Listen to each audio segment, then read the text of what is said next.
শুনছি আড়ং-এ নাকি রোজার মাসে গণহারে সেলসম্যান নেয়। বিজনেস করে আমার মন ভরে গেছে, এখন আমি করব জব। তাই ছুটে গেলাম আড়ং-এ।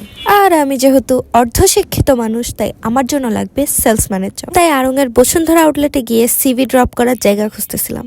খুঁজতে খুঁজতে কোথাও সিভি ড্রপ করার বাক্স পাইলাম না। আমার জীবনেরই বাক্স বন্ধ হয়ে গেছে, আর সিভির বাক্স তো আলাদা করে। তাই ভাবলাম যে যেহেতু বাসায় যে অ্যাপ্লাই করতে হবে, এখান থেকে একটু প্রোডাক্টগুলো দেখা যায় বলতে এক্সপিরিয়েন্স নিয়ে যাই।